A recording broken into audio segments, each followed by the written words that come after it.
ये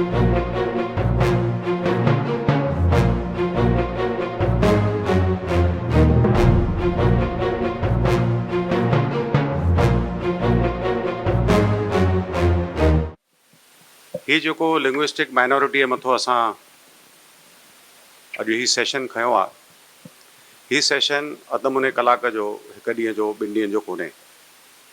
जेके डॉक्यूमेंट्स हिननि मूंखे ॾिना आहिनि, मां रोशन जी खे या जेके जेठो लालवाणी साहब आहिनि, हिननि जो सिंधीअ में या हिंदीअ में अगरि ट्रांसलेशन थी सघे त ॿियनि असांजे सिंधी साहित्य अकेडमी में ऐं NCPSL जे ऑफिस में उन द्वारा सॼे देश जे NGOs खे जेतिरी असांजी लिस्ट आहे, अॼु हिकिड़ी ज़ेरॉक्स सम्झो अॼु न मिली त तव्हांखे ईमेल ते सुभाणे ताईं तव्हांजे सॼे जेके बि तव्हां ईमेल्स लिखियूं आहिनि सभिनी ते शेयर कंदासीं। हे विषय ॾाढो वॾो आहे, सम्झण लाइ चङो टाइम खपे, तॾहिं बि असां शुरूआत कई आहे। हिन कॉन्फ्रेंस में विषय रखण जो मेन मक़सदु इहो हुयो त असांजी जानकारी वधे, असां पंहिंजे पंहिंजे प्रदेश में NGO द्वारा व्यक्तिगत महिनत जे द्वारा सिंधी समाज जी सेवा करे था सघूं। मां हिन ते वधीक रोशनी विझण लाइ असांजे ex director doctor Ravi Prakash ji खे निवेदन कंदुमि त थोरो एलोबरेशन सां असांखे मार्गदर्शन कनि। महिरबानी अजीत जी। मंच ते वेठल विद्वान साथियों ऐं हिन सभागार में वेठल श्रोता बंधुओं, पाण जीअं कल्ह खां ॻाल्हाए रहिया आहियूं, राष्ट्रीय सिंधी भाषा विकास परिषद जे हिन ऑल एकेडमी मीट में त पाण खे करिणो छा छा आहे। मां वापसि NCPSL जे हुन स्ट्रक्चर ते तव्हांखे वठी थो वञा। जेके NCPSL सां डायरेक्ट जुड़ियल न आहिनि उहे सम्झनि।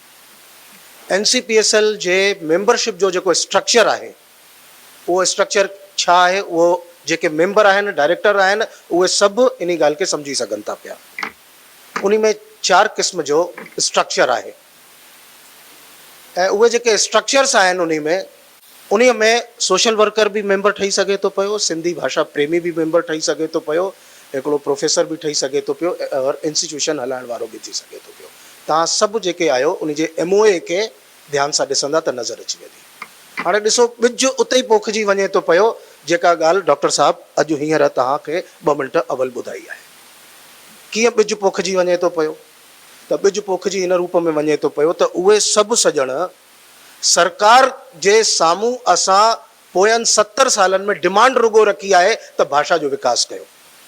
असां इहे डिमांड्स कोन रखियूं आहिनि ऐं इहे जेके सरकारी अधिकारी आहिनि, कर्मचारी आहिनि, इहे तव्हांखे हर हर जाॻाए रहिया आहिनि, हर हर ॿुधाए रहिया आहिनि त अचो जाॻी पऊं। अॼु बि इहो ई कमु हिननि इहो ई कयो आहे। हिननि तव्हांखे हिकिड़ो मंत्रालय रुगो ॿुधायो आहे कि सामाजिक न्याय एवं अधिकारिता मंत्रालय जी स्कीम्स कहिड़ियूं आहिनि, असां माइनॉरिटीज़ कहिड़ा आहियूं, इहा हिननि ॻाल्हि ॿुधाई। भाई साहब सां इहा ॻाल्हि मां चर्चा करणु चाहींदुसि त जीअं जैन रिलीजियस माइनॉरिटी थी विया आहिनि, सिंधी कीअं रिलीजियस माइनॉरिटी थी वेंदा, इन ॻाल्हि ते मां पोइ जॾहिं सवाल जवाबु ईंदो त उन्हनि खां मां पुछणु चाहींदुसि मन में थॉट छा आहे।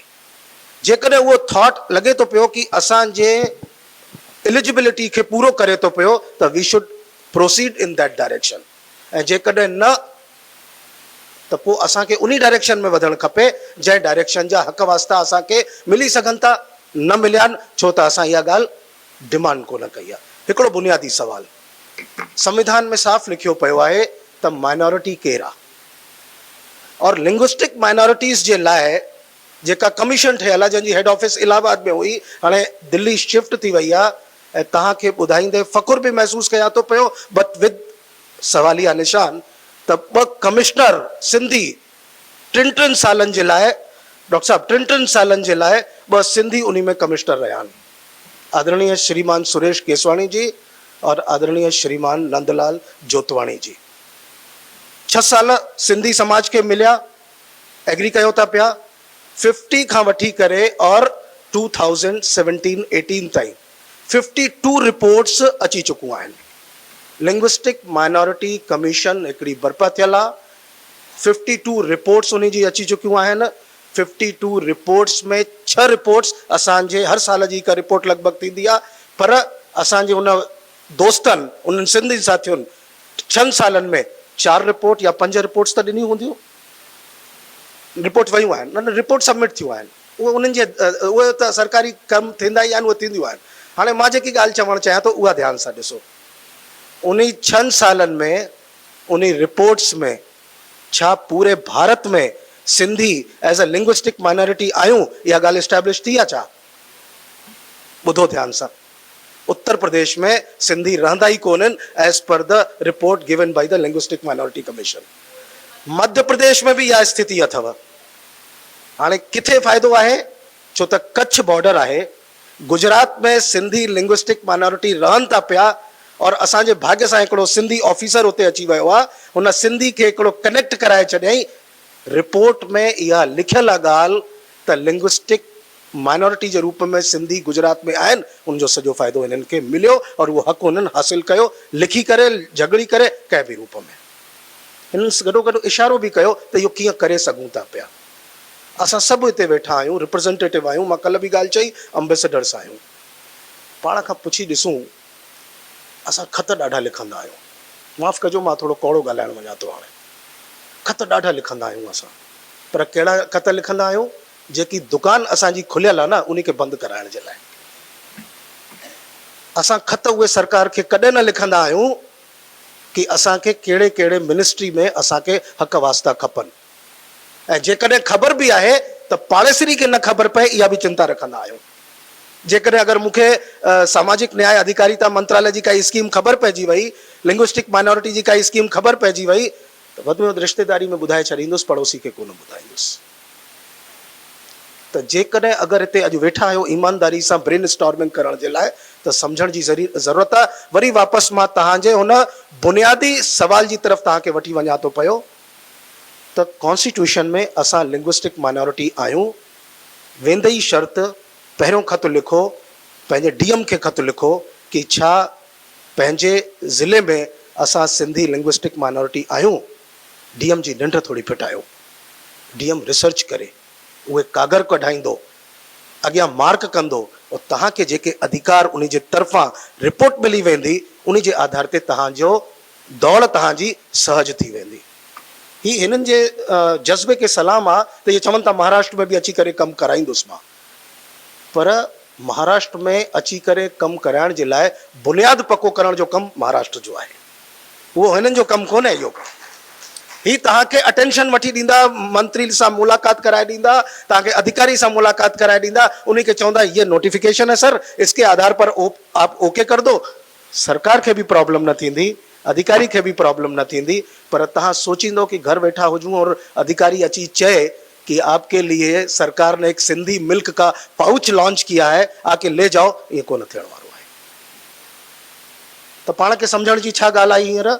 वरी मां वापसि वञा थो पियो NCPSL सां, छो त ॻाल्हि जुड़ियल आहे, बार बार मां कनेक्ट कयां थो पियो। 4 क़िस्म जा उन में मेंबर आहियो, एजुकेशन सां जुड़ियल आहियो, सोशल वर्क सां जुड़ियल आहियो। जेके सोशल वर्क सां जुड़ियल आहियो उहे सचपच जागृत आहियो, और तव्हांखे समाज मौक़ो ॾिनो आहे हिन 3 सालनि जे लाइ त तव्हां ॿियो बि कुझु कयो। मां वरी उहा ॻाल्हि वापसि करणु चाहींदुसि, सिर्फ़ु education J point of view सां। कल्ह प्रताप पंजाणी तव्हांखे हिकिड़ो इशारो करे आहे, जेकॾहिं जिन ध्यानु सां ॿुधो हूंदो। छा चई आहे प्रताप जी? 400 घणियूं संस्थाऊं सर तव्हां बुधाया? NGOs 400 हुन में HRD में 400 घणियूं संस्था, 240 संस्थाऊं उते आहिनि। जीअं हिकिड़ी NCPSL आहे, अहिड़ियूं HRD में 240 संस्थाऊं आहिनि। तव्हां पाण हींअर ई वञण खां पोइ टी ब्रेक में इंटरनेट ते सर्च कजो त अधिकारिता मंत्रालय जूं घणियूं अहिड़ियूं ऑर्गेनाइज़ेशन्स आहिनि, होम मिनिस्ट्री जी अहिड़ियूं केतिरियूं ऑर्गेनाइज़ेशन्स आहिनि। तव्हांखे जेकॾहिं लाभ वठिणो आहे त गुजरात में अगरि इहो लाभ मिली सघे थो पियो नानक जी, त यूपी में छो नथो मिली सघे? है न? हिकु दफ़ो तव्हांजे कंहिं सॼण खे राज्य मंत्री ठाहियूं न, किथे ठाहियूं सभिनि खां पहिरीं? अमित जी तव्हां वटि सभिनि खां पहिरीं थियो छत्तीसगढ़ में। छत्तीसगढ़ में जीअं अमित जी खे राज्य मंत्री ठाहियो वियो त उनजो फ़ाइदो कंहिं कंहिं वरितो? राजस्थान इमीडिएटली वरितो, सिर्फ़ु उन कागर जे आधार ते।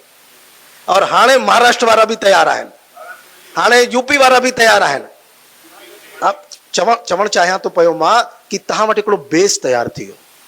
त बेस तयारु थियो आहे त हिकिड़ो बेस गुजरात में तयारु अथव, पर अगेन NCPSL में पोयनि 3-5 सालनि में तव्हां सही चयो डॉक्टर साहब कि ब्रेन स्टॉर्मिंग सेशंस थिया आहिनि और उन में सेशंस थिया आहिनि linguistic the panel discussion on the reports of the linguistic minority commission. तव्हां हिकु दफ़ो उन में तव्हां पाण बि पार्टिसिपेट कयो आहे उन में। त इहे जेके डिस्कशन्स आहिनि रिपोर्ट्स असां पढ़ंदासीं कोन।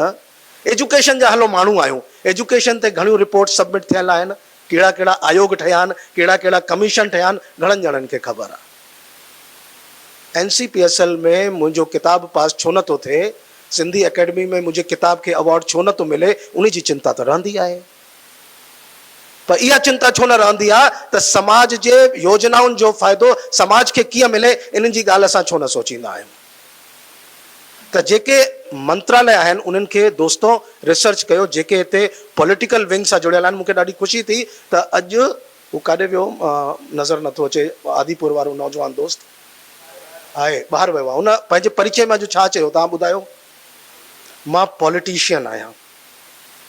ख़बर अथव इहो हिकिड़ो जुमिलो पॉलिटिशियन आहियां कंहिं चयो हुयो ख़बर अथव? शुरू में जॾहिं महात्मा गांधी बि पंहिंजो बायोडाटा सबमिट कयो हुयो त महात्मा गांधी लिखियो हुयो कि मां पॉलिटिशियन आहियां। और अॼु जा जेके पॉलिटिशियन आहिनि उहे छा लिखंदा आहिनि जॾहिं पंहिंजो बायोडाटा सबमिट कंदा आहिनि? ॿुधायो? Social worker. दम खपे पंहिंजो पाण खे पॉलिटिशियन चवण जे लाइ। कूड़ ॻाल्हाईंदा आहिनि उतां ई शुरू करे छॾंदा आहिनि कि असां सोशल वर्कर आहियूं। सोशल वर्कर आहियो त पॉलिटिक्स में इन्वॉल्व छो था थियो? त इन जे लाइ पाण खे सच्चाई उतां शुरूआत कयो। पाण खे पॉलिटिशियन लिखंदव त हक़ वास्ते जे लाइ तव्हां लड़ंदव। इंडियन कॉन्स्टिट्यूशन में असां अञा लिंग्विस्टिक माइनॉरिटी आहियूं, माइनॉरिटी स्टेटस असांखे कोन मिलियल आहे, पर उन जे लाइ प्रयास करे सघिजे थो पियो। हिन साथी खां वरी पुछंदो ॿियो पॉइंट, NCMEI हिकिड़ो इदारो आहे मिनिस्ट्री ऑफ HRD जो, जेको लिंग्विस्टिक माइनॉरिटी जे पॉइंट ऑफ व्यू सां कमु कंदो आहे। केरु केरु आहिनि उन में बि सिंधियुनि जे पॉइंट ऑफ व्यू सां अञा उन्हनि खे अपॉर्चुनिटीज़ कोन मिली सघियूं आहिनि। 2004 जो सर डॉक्टर साहब एक्ट अची वियो आहे, उन में सिंधियुनि खे लिंग्विस्टिक माइनॉरिटी जो स्टेटस ॾियण खां बंदि करे छॾियो वियो आहे। 2004 ऑनवर्ड्स 2019 अची वियो आहे, 15 साल थी विया आहिनि। कंहिं दोस्त हिकिड़ो ख़त लिखियो आहे,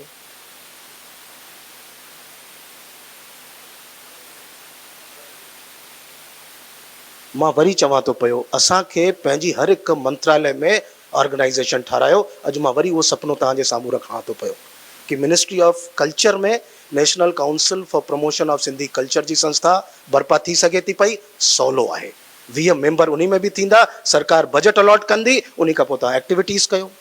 फिल्म प्रमाणन बोर्ड जेके थींदा आहिनि उन में ॿियनि लैंग्वेजिस जा कीअं सपोर्ट मिले थो पियो, इहो रिसर्च कयो। कंहिं हिकिड़े ग्रुप खे लॻायो त सिंधीअ खे उहे बेनिफिट्स कीअं मिली सघनि था पिया, इहो हिकिड़ो रिसर्च थियणु खपे।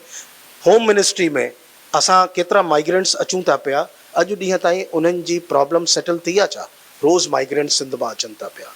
त असां होम मिनिस्ट्री खां, लखनऊ जा के साथी हिते वेठा आहिनि, उन्हनि खे मां चवंदुसि तव्हांजो होम मिनिस्टर, असांजे भारत जो होम मिनिस्टर लखनऊ जो आहे, राजनाथ सिंह जी, उन्हनि जे साम्हूं इहा ॻाल्हि छो न वञे कि there should be a national council for Sindhi migrants.